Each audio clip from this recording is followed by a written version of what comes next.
Batya Siegel is a daughter of Jerusalem. Hers is a unique story of an Israeli girl's search for spiritual reality. 1978, Batya had an encounter that changed her life. Stay tuned.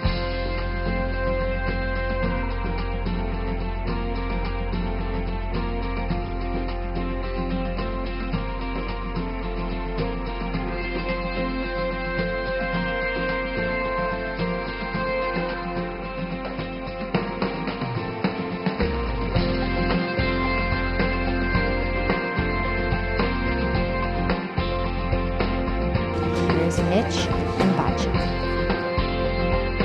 Shalom. Good to have you back. And I'm sharing with our viewers from Batya's booklet here, which is a Daughter of Jerusalem. And I'm going to be going through the pages, Batya, to keep me on track. In the 30s, it says here that your family traveled by boat and by train.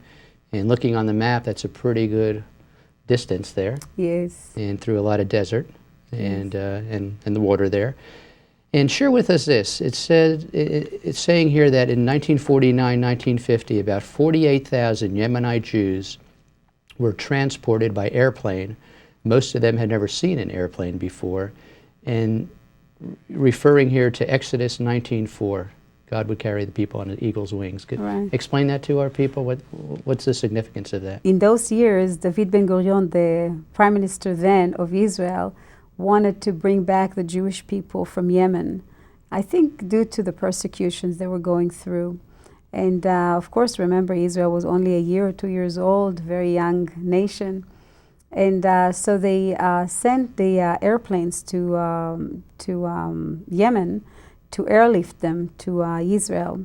And most of these Yemenite Jews, they've never seen an airplane in their lives, and all of a sudden they see these big birds, and they referred it to the eagles, and then they called it in Hebrew Marvad Aksamim or Mivtza Kanfei Nesharim, which means that they came on eagles' wings, referring to the scriptures in the Bible. So they saw it as a prophecy being fulfilled, because it is spoken about it by the prophets that they will come, that there will be a day that they will come back. Then, well, you're now in Israel and you're going to an Orthodox girls' school, and apparently you're being taught there as an Orthodox Jew that there is a Messiah who would come and redeem the Jewish people. And that was just part of your teaching, right? Yes, right. And that's you were right. taught here by your dad, who apparently read the Bible to you every night. You came from a very religious family, Orthodox family.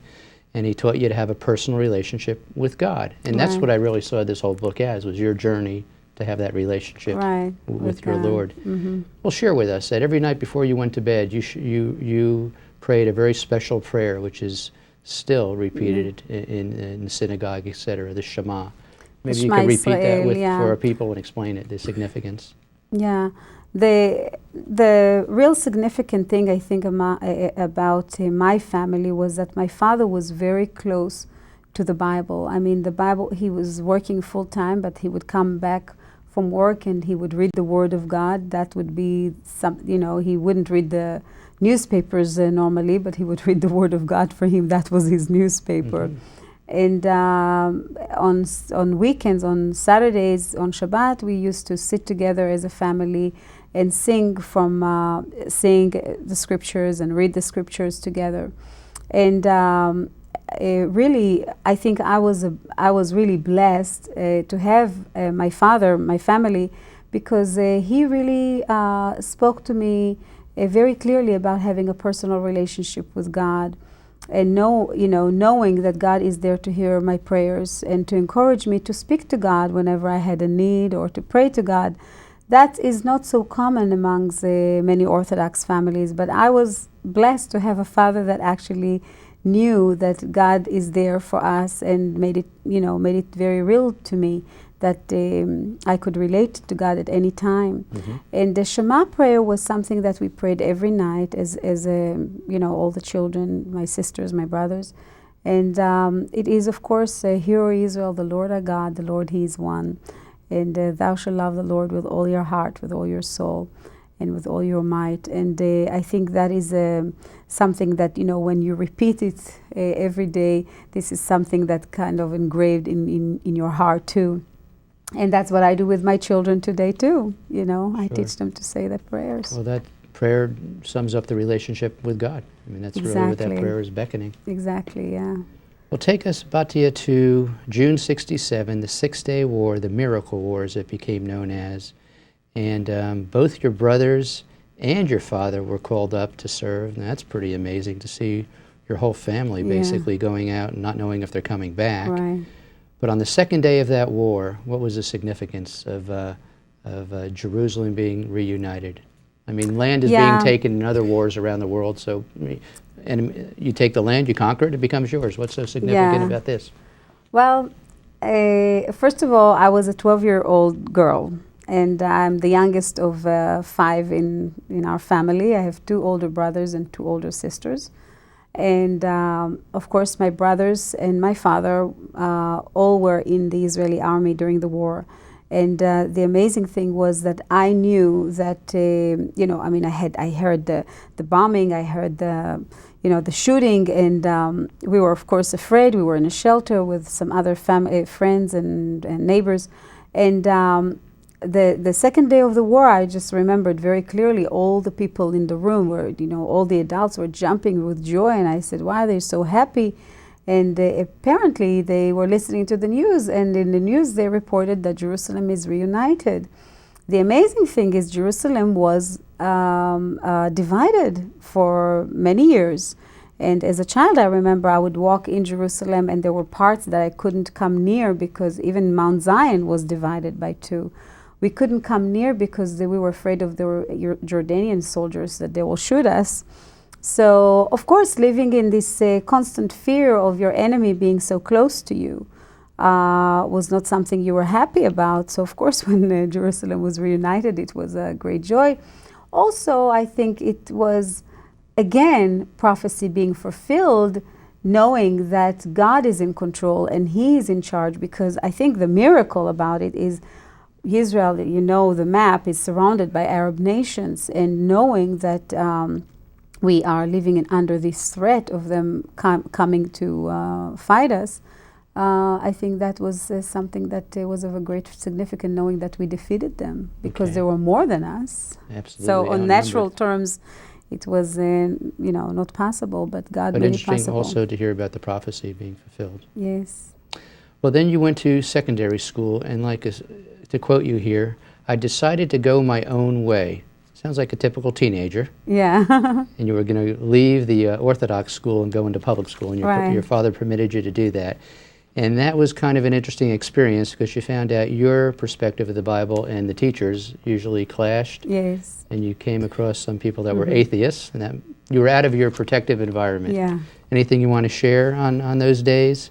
Just basically, it's the typical Israel of today too, you know. I mean, basically we have a lot of secular Jews as well as Orthodox Jews, and you know, I grew up learning, you know, in school that, you know, the Bible is true and the prophecies are true, and all of a sudden I'm meeting these atheist teachers that are teaching us that it was a very nice story tale, and that provoked me too because I didn't believe that, even though I was secular then.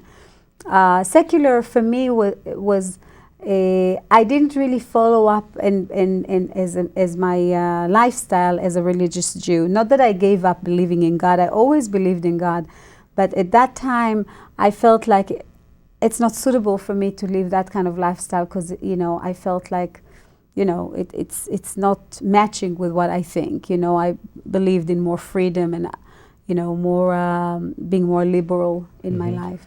But yeah, the teachers definitely, that specific teacher, I remember her till today. She was really provoking me to think that, you know, how dare she says God doesn't exist. So what are we doing here as Israelis? And how, you know, the amazing thing is that we as Israelis have to understand that we're there because of a reason. I mean, we didn't come back to Israel after 2,000 years for no reason, you know. So. And you would challenge the teachers is what I got by this, and started to stand up and get them thinking, huh? It wasn't a one-way street in that school. Yes. Not with you there, Batya, is what I get. Well, this is interesting. You went on to say, quote you, I cannot find so you're coming a little disillusioned. In fact, you said school became repugnant to me. And to quote you, I cannot find satisfaction in a religious Orthodox lifestyle, but I do identify with the traditions. Right. If keeping the commandments does not bring me closer to God, then what does? And when I thought about that, traditions, I know to Jewish people, traditions are very important, maybe other religions too. Yeah. I think of Fiddler on the Roof, and there's a whole song on tradition. Traditions, yeah. So I just was wondering how how you answer that question. I mean, you were put in a quandary there. I was, to be honest, I was very confused as a teenager. I didn't know which way to go, and I was searching. I got involved with transcendental meditation, later on, years later. But I was asking a lot of questions. I was very interested in philosophical, things, and I just wanted to know a way of life, and interested in creation and so on. So I was just searching, I guess. And I guess that was normal for all teenagers at that time. Find yourself. Yes. Yom Kippur War came, October '73. This war seemed to impact you a lot more because I don't know, how old were you at that time? I was 17. And you had a lot of friends that were in the war, lost their lives, got maimed, got hurt, etc. It was more at home to you there. Right. But you got to see God's hand over the Jewish people there. Yes. Share a miracle that maybe we never heard about in the news. That was pretty prevalent. Yeah, one of the miracles that I've heard actually from an Orthodox Jew. He used to be a pilot and was then, of course, a secular Jew. He told us a story where I was sitting in a room hearing his testimony, why he became Orthodox or why he became a believer in God.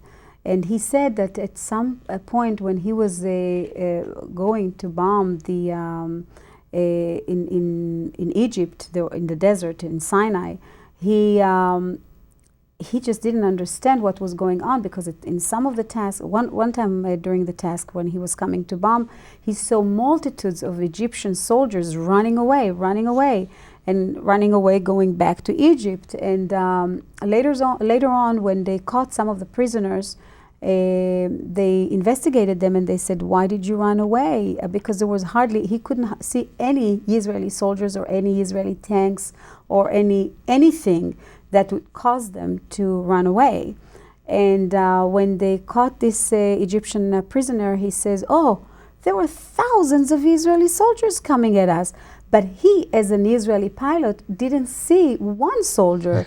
So he knew that it was the angels that came along to protect the borders of Israel. After that, you apparently were young, emotional, and got married. And you even say that was not the best marriage. That was didn't last very long. Yeah. But you cared for your husband. He got wounded. He was in a hospital for quite a while. Right. And you saw a lot of, again, people that were killed or maimed from the war. And it started raising questions for you. The question I think everyone would ask is, what happens after we die?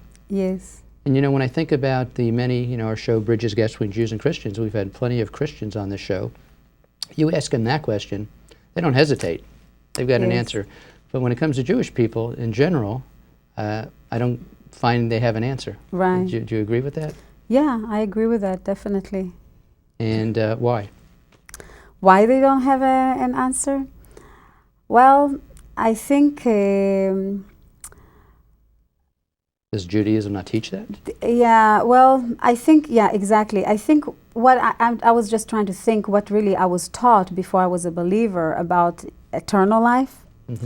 And I think we were told as children, and I don't know if that's what you were told too, but as children, we were told that, when you die and go to heaven, God is going to measure your good deeds against your bad deeds, and then whatever or however it's going to weigh, that's where you're going to go.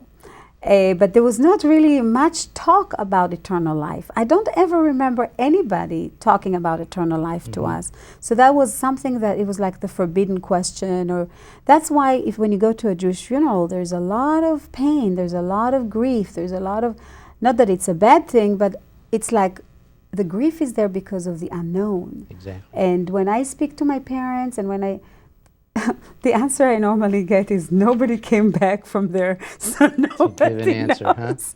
And that's a typical Jewish answer. But, well, and maybe your husband then had quite a bit of illness, and now you are the bread earner of the family. You're working part-time at the Ministry of the Treasury, and this gets pretty exciting. Well, exciting one thing, you're trying to make ends meet financially. You got a husband who can't work because he's hurt, and now you've got a daughter.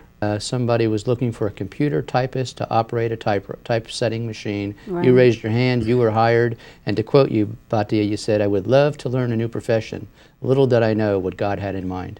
I went to work for this place, and the very, very first job they gave me to do, or the book to typeset, was the Hebrew New Testament. So And that was a shock. Because? Because the New Testament, what I have to do with the New Testament? I mean, it's not a Jewish book. Exactly. So Well, explain that to our viewers. It's yeah, exactly. The New Testament in Israel is basically almost like a forbidden book, because it's the book of, they call it the Bible of the Christians. So you know, that's basically what I was taught. But you know, when I was handed the book, I really struggled if I should do it or not. But then after I read the first few pages, I said, "Hey, come on, this is a Hebrew book. This is a book that's meant to be for the Jews." Well, now, when you read Matthew, the first line of Matthew, going by your testimony here, was an eye-opener to you. Yes. Do you remember why?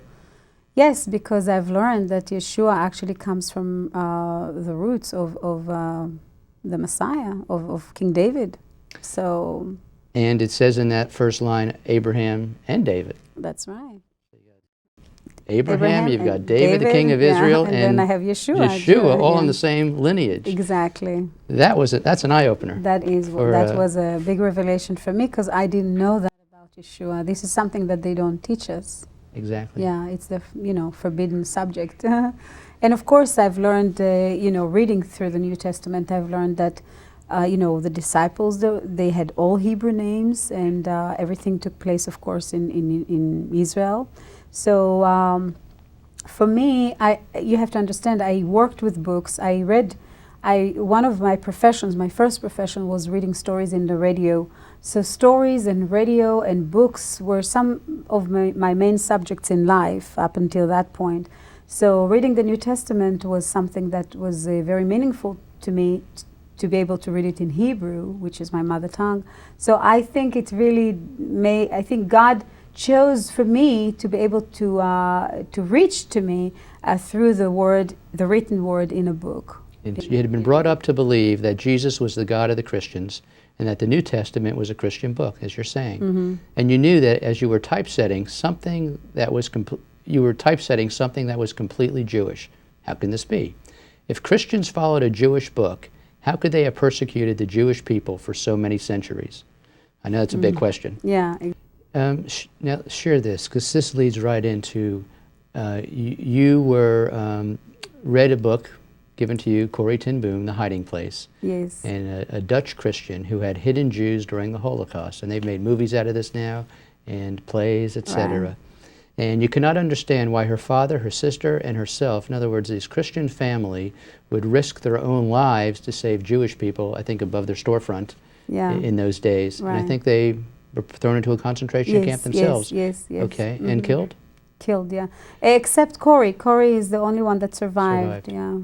Well, and to quote you here, I understood that there are Christians in this world who are different from any I had previously heard about, who love the Jews with all their heart.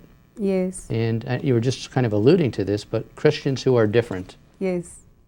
And now, with all that you have going, you and Barry, with so many outreaches, you want to share on? First of all, it's very important I say that up until that point, remember, up until the point that I read the New Testament, for me, Christians were the Catholics or I didn't know much about Christianity. For me, it was a religion. It was something I used to watch, let's say, their ceremonies on TV during Christmas, their marches, in the old city with their big cross and the candles, and that's for me was Christianity. So it is very important to clarify that for most Israelis, they don't see the difference between Catholicism and born-again Christians. For them, they're all in one basket, Okay. So that's to make it clear. So when I read the book of Corrie ten Boom, I said, oh my goodness, I said, these people have faith in the Bible and they believe in the same God we believed. And what really caused them to be willing to lay down their own lives to save Jewish people during the war. And that really, I mean, that for me was a big sacrifice. That was for me to say that they had something very strong in their heart, that I was jealous. I wanted to have what they had. And I've never heard of people that are willing to die for other people. Never heard of such a thing. Of course, during the war, you hear of a friend that runs, but total strangers just because they were Jews, and just because they believed in God and they knew that they have to protect the Jewish people. For 9 months, I was struggling, reading the New Testament and reading the Old Testament. I was struggling with the whole idea of believing in Yeshua as my own personal Messiah. It was a new concept for me. Why would I need a personal Messiah? And why us as Jewish people need to hear that. And I really struggled a lot because I believed that God was speaking to me personally, and that I need to search for myself. I needed to know because I knew one day I will have to stand before God and give an account for my own life. And so reading the scriptures, knowing that God is there for me, that nothing was a coincidence in my life, I decided to cry out to God one night and just ask Him, because I felt like there was a struggle going on with me. My heart and my head did not agree. It's like my heart says, yes, He is the Messiah of the Jews, and He is your personal Messiah. My head says, no way, you're a Jew, you'll die a Jew, you were born a Jew, and you don't need to mess up with these things. This is the Christian thing. And so, you have to understand the struggle going on within me, inside was very, very strong. And at some point I came to a place where I said, God, you have to show me a sign. If Yeshua is truly your Messiah and you want me to follow Him, you're going to show me the way and the truth. And after I said that prayer, it was like one night I was just going to bed and I saw a vision of an angel of the Lord. And I never in my life before saw angels, so it was a very big surprise. And I said, "Why am I seeing angels now?" And it was God Himself revealing Himself to me, and I was kind of going to sleep, forgetting about it. The next day, when I finished my work at the printing place where I was working.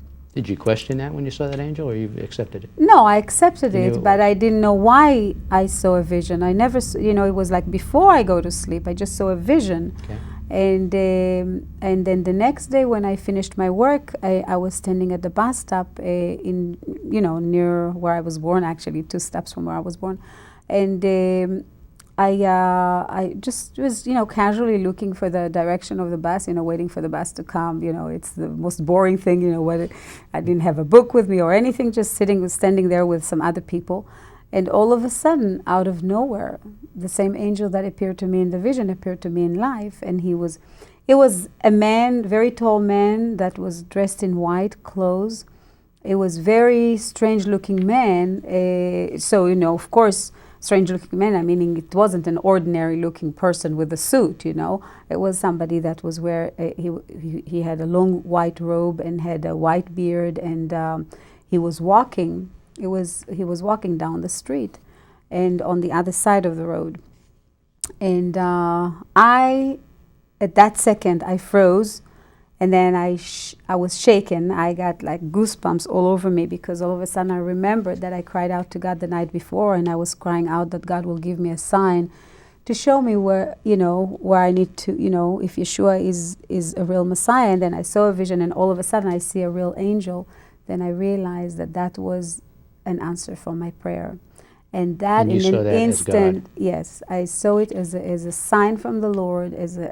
I never saw visions before in my life, and when I turned around, since then, no, I never. I had several encounters, but not as strong as this one. So, and I knew without a doubt that God is knocking at the door of my heart and telling me that Yeshua is the true Messiah. And I tell you honestly, I was filled with so much joy.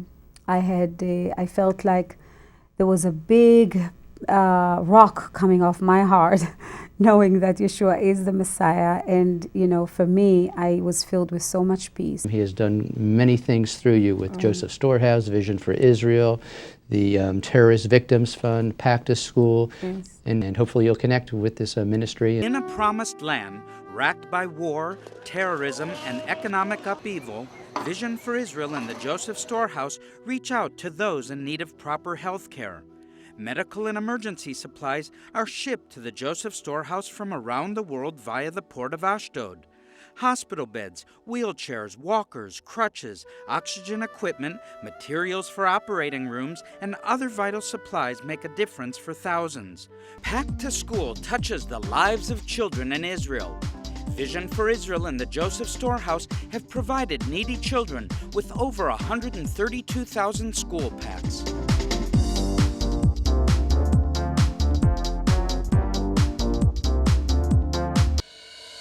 They stand on the front lines of the struggle against terrorism, defending the borders of a country restored after 2,000 years. The Israel Defense Force is a citizens' army. Most soldiers have supportive families, but others, classified as lonely soldiers, have no one. Vision for Israel and the Joseph Storehouse reach out to these men and women who serve their country. At Vision for Israel and the Joseph Storehouse, we stand with victims of terror. Some years ago, we helped casualties of bus and suicide bombings. Today, it's the thousands of Israelis suffering from rocket attacks. These, too, are victims of terror.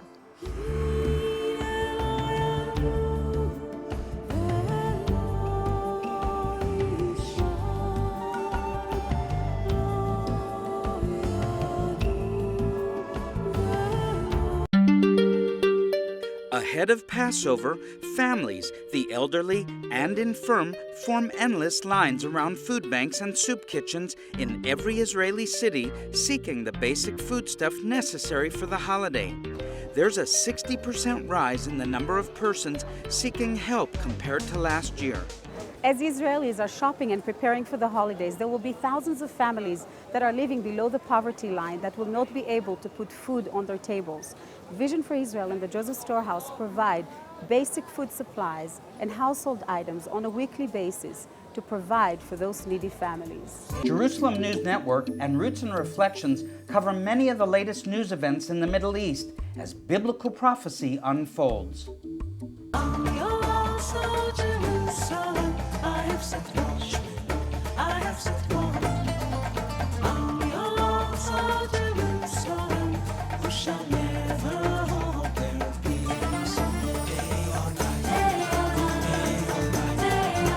Mitch and Rosalie as they reach an ever-growing worldwide audience through the crossover. We invite you to become a crossover partner right now by calling the number on your screen. For your monthly gift of $30 or more, you will receive the Crossover Partnership Pack, which includes a DVD of today's program, a personal greeting and prayer message from Mitch and Rosalie, and more information about the Crossover Project. As you continue to support the Crossover each month, you will receive a new Crossover DVD, plus a ministry report, and your name will be added to our healing room. Call now and join the growing family of Crossover Partners. And be sure to join us again next week as Mitch and Rosalie tackle timely topics and welcome dynamic guests on the Crossover.